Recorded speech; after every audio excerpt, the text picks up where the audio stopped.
الرحمن الرحیم۔ محترم بزرگوں، آپ سبھی حضرات قربانی کے موقع سے حضرت ابراہیم علیہ السلام کے بارے میں اکثر و بیشتر سنا کرتے ہیں۔ آئیے ابراہیم علیہ السلام کے ایک آزمائش کے بارے میں آپ کو میں بتاتا ہوں۔ ابراہیم علیہ السلام کو اللہ تعالیٰ نے حکم دیا کہ اپنے بیوی اور بچے کو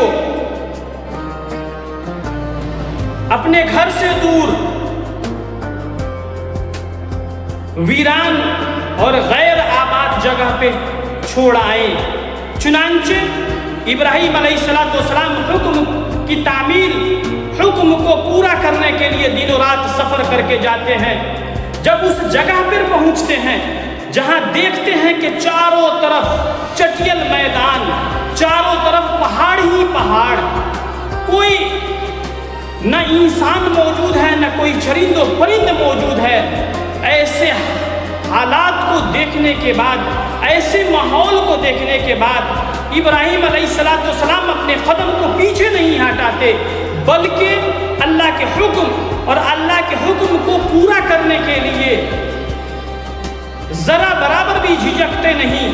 جس کو ایک شعر کے اندر بیان کیا گیا ہے، اس ہولناکی کو، وہ صحرا جس کا سینہ آتش کرنوں کی بستی ہے، وہ مٹی جو سدا پانی کی صورت کو ترستی ہے، وہ صحرا جس کی وسعت دیکھنے سے ہولاتا ہے، وہ نقشہ جس کی صورت سے فلک بھی کانپ جاتا ہے۔ یعنی ایسا ماحول اور ایسا جنگل تھا کہ انسان اس کے نقشہ کو اگر دیکھ لے تو اس کی روح کانپ جائے۔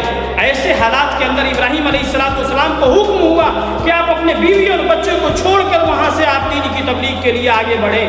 چنانچہ ان کی بیوی ان کے دامن کو پکڑ لیتی ہے اور کہتی ہے کہ آپ ہمیں اکیلا چھوڑ کر نہ جائے۔ ابراہیم علیہ السلام خاموش رہتے ہیں۔ پھر وہ پوچھتی ہے کہ اللہ کا حکم ہے؟ انہوں نے فرمایا کہ جی اللہ کا حکم ہے۔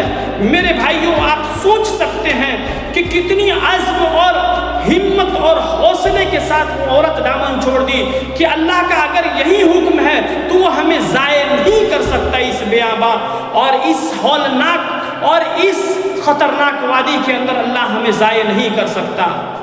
نہیں، اس سے آگے کا منظر میں آپ کے سامنے بیان فرما دوں۔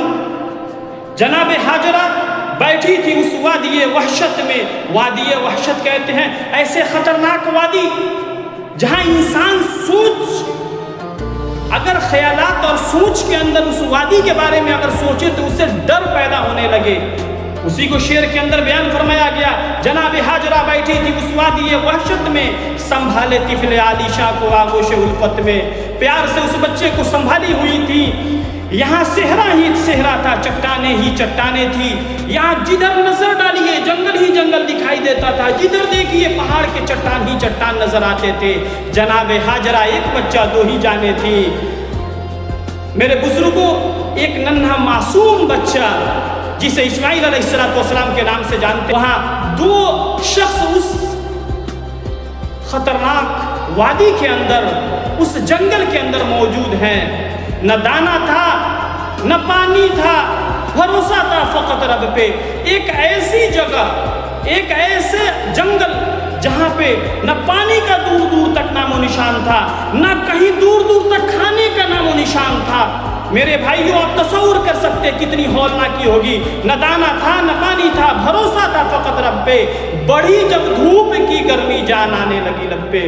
میرے بزرگوں، آپ سوچ سکتے ہیں کہ بیوی کی محبت کتنی ہوتی ہے ایک شوہر کے دل میں، اسی طریقے سے ایک بچے کی محبت کتنی ہوتی ہے دل میں۔ اسی طریقے سے آپ تصور کریں کہ ایک بیوی کو اپنے شوہر سے کتنی محبت، اور ان دونوں کو اللہ تعالیٰ نے آزمائش کے لیے، ان دونوں کو جدا ہونے کے لیے حکم فرمایا تاکہ آپ دین کی تبلیغ شروع کر دیں۔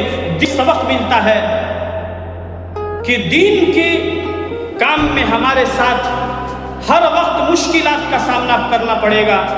کبھی بیوی کو چھوڑنا ہوگا، کبھی بچوں کو چھوڑنا ہوگا، کبھی گھر بار چھوڑنا ہوگا، کبھی اپنوں کو چھوڑنا ہوگا، اور ان سب کو چھوڑ کر اگر جس نے دین کی خدمت کی وہ دنیا کے اندر بھی کامیاب رہے گا اور آخرت کے اندر بھی کامیاب رہے گا۔ اللہ تعالیٰ ہمیں ان باتوں پہ عمل کرنے کی توفیق نصیب فرمائے اور ہمیں دین کے اوپر چلنے کی اللہ تعالیٰ توفیق نصیب فرمائے۔